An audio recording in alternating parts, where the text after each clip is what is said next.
College reunion में हम लोग ट्रूथ एंड डेयर खेल रहे थे और किस्मत खराब थी कि मैं हार गया। मेरे सामने दो ऑप्शन थे, ट्रूथ या डेयर। मैंने मर्दों वाली झूठी बहादुरी दिखाते हुए तुरंत कहा डेयर। बस फिर क्या था, सामने बैठे सारे सिंगल लड़कों की आंखें चमक उठी। उन्होंने तुरंत फैसला सुना दिया, अपने फोन में सेव किसी लड़की को कॉल करके प्रपोज करो और ना मत बोलना, मर्द कभी नहीं नहीं कहते। मैंने भी नशे में जोश दिखाते हुए फोन उठाया और सीधे टेबल पर फेंक दिया। दोस्तों ने फोन उठाकर कॉन्टैक्ट लिस्ट देखनी शुरू की। अचानक एक लड़का जोर से चिल्लाया, अरे यहाँ लियू रुयान नाम सेव है। बाकी लोग तुरंत हंसने लगे। हा हा हा, झूठा कहीं का, वो नेशनल गॉडेस तुम्हारे फोन में क्यों होगी? या तो कोई हम नाम होगी या फिर इसने खुद ही नाम बदलकर सेव किया होगा। कहीं नंबर 10,086 तो नहीं? सब लोग मेरी खिंचाई करने लगे। मैंने थोड़ा झेपते हुए फोन वापस लिया और बड़बड़ाया, ठीक है कॉल करता हूँ। कमरे का शोर धीरे धीरे शांत हो गया। मैंने सच में कॉल लगा दी। कुछ सेकंड बाद फोन के दूसरी तरफ से एक बेहद मीठी आवाज सुनाई दी, हेलो ओ छिंगयांग। मेरे पास बैठे लोग तुरंत फुसफुसाने लगे, रुको, सच में लड़की है, कहीं ये सच में लियू रुयान तो नहीं? मैं शराब के नशे में उंगली होठों पर रखकर सबको चुप रहने का इशारा करने लगा। फिर दोस्तों के उकसाने पर मैंने स्पीकर ऑन कर दिया। मैंने लड़खड़ाती आवाज में कहा, लियू रुयान, मैं तुम्हें पसंद करता हूँ, मेरी गर्लफ्रेंड बनोगी? मैंने शराब की सांस छोड़ी एंड चेहरे पर हल्की मुस्कान आ गई। फोन के दूसरी तरफ लगभग 2 सेकंड तक खामोशी रही। फिर उसकी धीमी आवाज आई, तुमने शराब पी रखी है क्या? मैं सीधे सोफे पर गिर पड़ा और जोर से बोला, कौन शराब पीकर बोल रहा है? मैं पूछ रहा हूँ, तुम मेरी गर्लफ्रेंड बनोगी या नहीं? बस हाँ या ना बोलो। कुछ पल बाद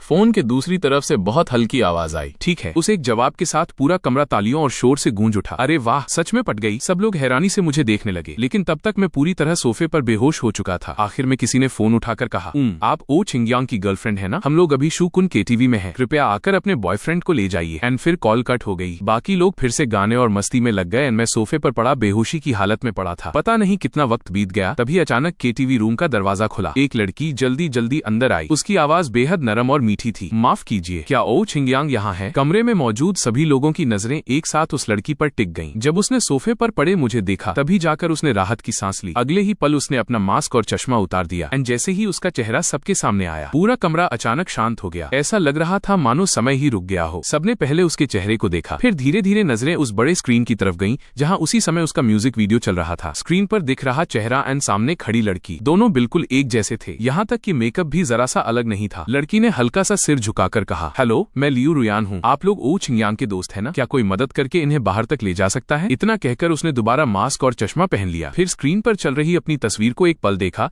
एंड शांत आवाज में बोली, आज की बात कृपया बाहर मत फैलाइएगा। लेकिन उस समय कमरे में मौजूद किसी इंसान को यकीन ही नहीं हो रहा था कि सामने खड़ी लड़की सच में नेशनल गॉडेस लियू रुयान है। एक लड़के ने हिम्मत जुटाकर धीरे से पूछा, क्या आप मुझे ऑटोग्राफ दे सकती हैं? लियू रुयान हल्का सा मुस्कुराई, अगली बार मैं ओ छिंगयांग को दे दूंगी, तब उससे ले लेना। एंड आज रात उसका ध्यान रखने के लिए धन्यवाद। ये कहकर वो मुझे सहारा देकर बाहर ले गई। केटीवी के अंदर बाकी लोग अब भी सदमे में बैठे थे। एक लड़का